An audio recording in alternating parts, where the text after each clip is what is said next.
Hey, mahal everyone! Welcome back again to the Broadway Saiyan YouTube channel. I am your host 40 and we are back with another video on the global version of Dissidia Final Fantasy Opera Omnia.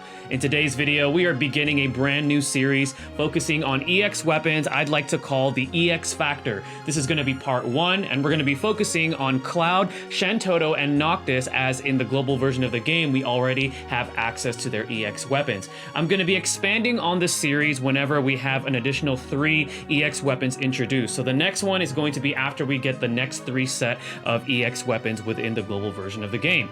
So some things to remember when watching. So EX weapons do grant a character 70 CP with a maximum of 80 CP when you fully level the weapon and fully limit break it. EX abilities have a recast speed ranging from slow to fast. So they're abilities that are added to the character's ability kit, but they do need time to charge before you can actually use them. And then this video series is intended to show off these amazing weapons and help newer players and free-to-play players understand if the said character can still be useful even without it, as EX weapons have the lowest drop rate amongst the 5-star weapons. So their drop rate, let's say if you do a multi, it's at 5%, or even if you're pulling on tickets, it's a 5% chance for that gold to be an EX weapon. So this is the reason why I'm also doing this video series. So players that aren't looking to wail super hard or spend a lot on the game will at least understand, do I need this EX weapon, or can this character still perform well even without it? So we're gonna go ahead and move forward with Cloud. So Cloud's EX is Force Stealer. He uses an EX ability called Meteor Rain, which is a 6-hit AoE range Brave plus HP attack. The Brave damage is spread amongst all targets, and the HP damage he deals is divided evenly to all targets depending on the number of targets. It also grants Cloud a unique buff called Mako for 4 turns, and Mako gives Cloud a Brave regen based on 100% of his initial Brave and a 40% max Brave up. The damage modifier on this ability is 600%, and it has a normal recast speed. At 1 limit break, this will increase Meteor Rain's Brave damage. At 2 limit break, it's going to extend Mako's duration by 2 turns and also its potency. So now the Brave regen is going to be based on 150% of initial Brave, and the max Brave up he gets is now at 80%.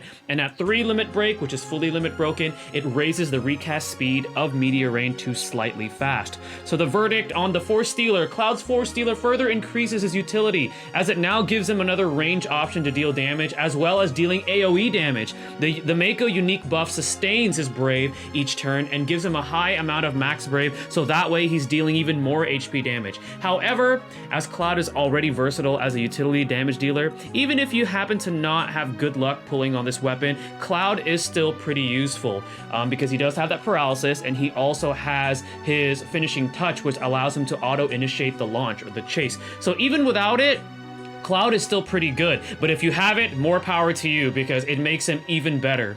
So now moving forward, we're going to talk about Shantotto's EX, which is, I believe it's pronounced Livatine or Lavatine. So Livatine gives Shantotto the EX ability Divine Malison, which is a 2-hit Holy Magic Brave plus HP attack. This inflicts the unique debuff called Divine Malison for 2 turns, and Divine Malison imperils the target to the Fire, Thunder, Wind, and Holy elements, which essentially lowers their resistance to those 4 elements. The Brave damage modifier on this EX ability is 360% with a slightly fast recast speed. At 1 limit break, we're going to be getting an increase to Divine Malison's Brave damage. At 2 limit break, it's going to be extending Divine Malison's unique debuff by 2 turns, and at 3 limit break, it raises the recast speed of Divine Malison to fast. So the verdict on Shantotto's EX: Shantotto gains an amazing utility with a unique debuff. This allows the player to create team setups to take advantage of the quadruple imperil she offers with this EX weapon. For example, she is an amazing partner as long as you have this EX with Vaughn. Vaughn benefits greatly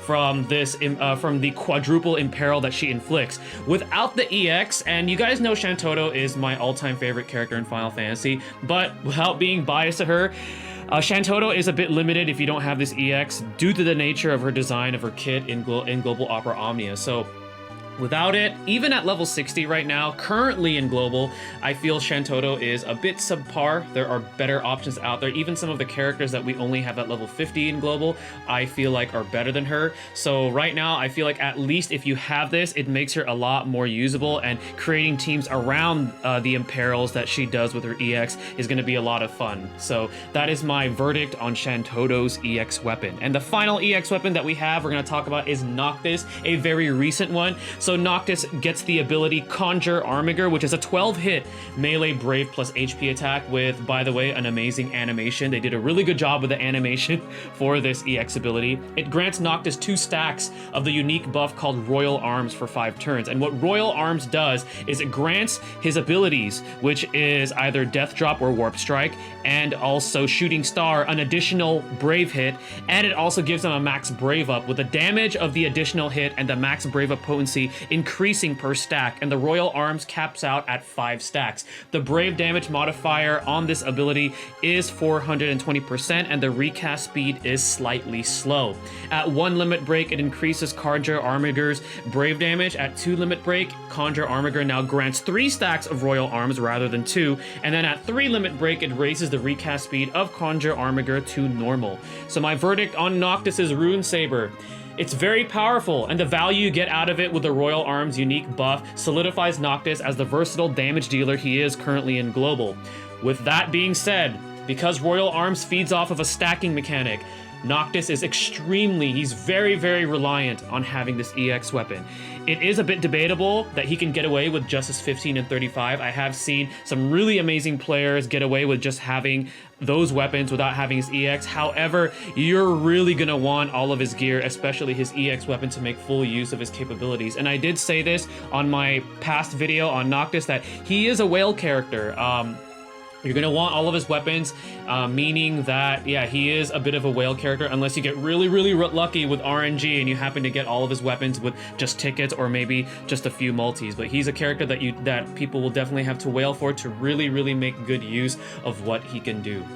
Alright guys, well that is going to be it for part 1 of this video series called the EX Factor. Hopefully you guys enjoyed that. If you guys have any suggestions on how I can make this series better, please feel free to leave me some comments in the video comments down below. Or if you guys are a part of my community on Discord or Twitter, let me know how I can improve this series, as this is a series that I wanted to start for you guys in regards to the awesome EX weapons that we now have in the global version of the game.